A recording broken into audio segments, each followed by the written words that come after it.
Welcome to கதை திரட்டு audio books. இந்த வீடியோவில் நம்ம என்ன கதை கேட்க போகிறோம்னா, பொட்டு வைத்த ஒரு வட்ட நிலா கதையின் 3வது பகுதி. வாங்க கதைக்குள்ளே போகலாம். அந்த விஷயத்தை கேட்டதும் ரிஷிக்கு சங்கடம். சுகிதா அவனது கால்களை பிடித்து கொண்டு, இதுவரைக்கும் நான் உங்ககிட்ட எதுவுமே கேட்கல, நீங்களாத்தான் எல்லாமே கொடுத்தீங்க. இப்போ முதலா ஒன்று கேட்க போகிறேன், தருவீங்களா? என்ன வேணும்? எனக்கு அந்த குழந்தை வேணும். எதுக்காம்? நல்லா யோசிச்சுதான் கேட்குறையா? இப்போதே அவனை மறக்க முடியாம அவதிப்படுகிறாய். இதில் அந்த குழந்தை வேறு வந்துவிட்டால்? நீங்க சொல்றது வாஸ்தவம், மறுக்கல. ஆனாலும் கூட அது என் குழந்தை, என் ரத்தம். நான் 10 மாதம் சுமந்தது. பிரசவமாகி ஒரே ஒரு முறைதான் பார்த்தேன். அப்புறம் பாவி தூக்கிக்கிட்டு போயிட்டான். ரிஷி, வேணாம். எனக்கு வாழ்க்கை கொடுத்தீங்க, சொகுசு தர்றீங்க. எனக்கு இது எதுவுமே வேணாம். என் குழந்தை எங்க, எப்படி கஷ்டப்படுதோ தெரியல. அது கஷ்டப்படும் போது எனக்கு இந்த சொகுசு வேணாம். உங்களால முடியும்னா அதை மீட்டு கொடுங்க. இல்லைன்னா என்னை விட்டுருங்க. நானும் எங்காவது போய் எப்படியாவது கஷ்டப்பட்டுட்டு போறேன். சுகி, மறுபடியும் முருங்கை மரம் ஏறுகிறாய். நீ இப்போ தனி இல்லை, இன்னொரு உயிர் என் வாரிசையும் சுமந்துகிட்டு இருக்கிறத மறந்துட வேணாம். மறக்கலங்க, இது உங்க வாரிசுதான், மறுக்கல.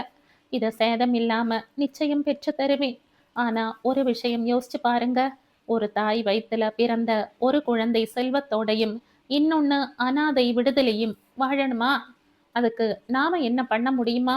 ரிஷி, நீங்க எத்தனையோ நல்ல காரியங்கள் பண்றீங்க, எத்தனையோ அனாதை விடுதிகளுக்கு பண உதவி செய்யறீங்க. எனக்கு தெரியும். அந்த மாதிரி நினைச்சு என் குழந்தையையும் அவன்கிட்ட இருந்து மீட்டு தரக்கூடாதா? மறுபடியும் அவன் காலில் போய் விழ சொல்றியா? எனக்காக, என் குழந்தைக்காக ப்ளீஸ். அது பெண் குழந்தை. அவன் பாதுகாப்புல விட்டால் நிச்சயம் அது வளர்ந்ததும் விபச்சாரத்துக்கு விட்டுருவான். அவன் பொறுப்பில் இருந்தால் அதன் எதிர்காலம் பாழாகிரும். ரிஷி, ப்ளீஸ், என் மேல நீங்கள் காட்டும் அன்பு உண்மைனா அதை நீங்க மீட்டு தந்தாகணும் என்று சுகிதா கதறி அழ ஆரம்பித்தாள். சரி, உனக்கு அந்த குழந்தை தானே வேணும். அது அனாதை விடுதியில தானே இருக்கும். நான் சேலத்திலையும் சுத்து பக்கத்திலையும் எத்தனை விடுதி இருந்துற போகுது. அவன் காலில் ஏன் விழணும்?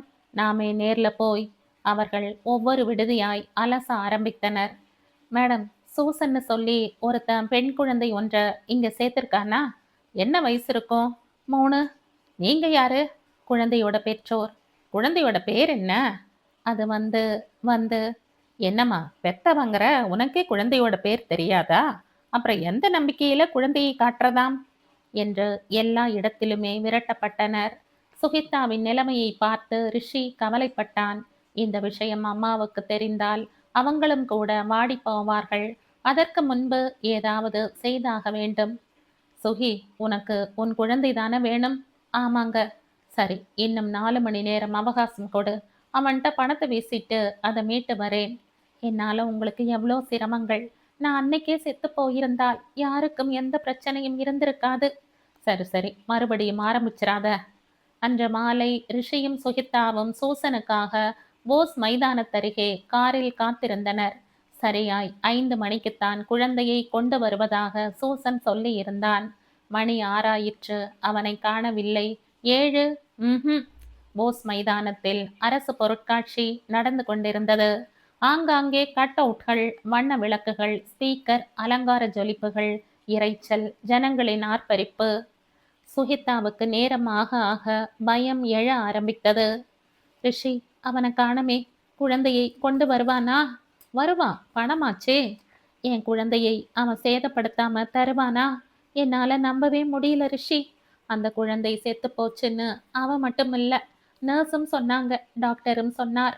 ஆனா இப்போ இவன் சாகலைங்கிறான். எனக்கு ஒரே குழப்பமா இருக்கு. அவர்கள் சூசன் தென்படுகிறானா என்று வந்து போன வாகனங்களை எல்லாம் உற்று கவனித்து கொண்டிருந்த போது டாக்டர் ராஜபாலு காரை கொண்டு வந்து நிறுத்தி, உங்களை எங்கெல்லாம் தேடுறது என்று ஓடி வந்தார். என்ன விஷயம் டாக்டர்? அந்த சூசன் இல்ல, அவன் போலீஸ் அரெஸ்ட் பண்ணி கூட்டி போகுது. அரெஸ்டா? ஏன்னு கேட்டா, குத்தம் 1ஆ 2ஆ? ஏற்கனவே மைசூர்ல முதல் மனைவியை கொலை குற்றம், கள்ளக்கடத்தல், வழிப்பறி. அதுவும் இல்லாம இன்னைக்கு மதியம் டே கேர் குழந்தைகள் காப்பகத்திலிருந்து ஏதோ ஒரு குழந்தையை கடத்த முயற்சி பண்ணி இருக்கான். அது லோக்கல் டிஐஜியோட குழந்தையாம். டிஐஜி சும்மா விடுவாரா? ஒரே அமுக்கு. ஸ்டேஷனுக்கு கொண்டு போய் கேஸ் சார்ஜ் பண்ணும்போது தான் பழைய குற்றங்கள் எல்லாம் கூட வெளிச்சத்துக்கு வந்திருக்கு. சுகிதா, இனி சூசன் வெளியே வரவே முடியாது. கை காலை வாங்கிட்டாங்க. அவன் பிழைக்கிறதே கஷ்டம்ங்கிறாங்க. ரிஷி, அப்போ என் குழந்தை உயிரோட இருக்குன்னு அவன் சொன்னது பொய் தானா? ஏன், எதுக்காக? வேற எதுக்காக? பணத்துக்காகத்தான். போகட்டும் விடு. இனி எதுக்காகவும் எந்த காரணத்துக்காகவும் அவன் உங்ககிட்ட வரமாட்டான், வர முடியாது. இப்போ சந்தோஷம்தானே? சந்தோஷம்தான் என்பதற்கு அடையாளமாய் சுகிதா ரிஷியை கட்டிக்கொள்ள, மெல்லம்மா மெல்ல, குழந்தை அழப்போகுது என்றான் ரிஷி. இதோடு இந்த கதை முடியுது. இந்த கதை உங்களுக்கு பிடிச்சிருந்தா லைக் பண்ணுங்க, ஷேர் பண்ணுங்க, சப்ஸ்கிரைப் பண்ணுங்க. மற்றும் ஒரு இன்ட்ரெஸ்டிங்கான கதையோட அடுத்த வீடியோவில் சந்திப்போம். பாய். தேங்க்யூ.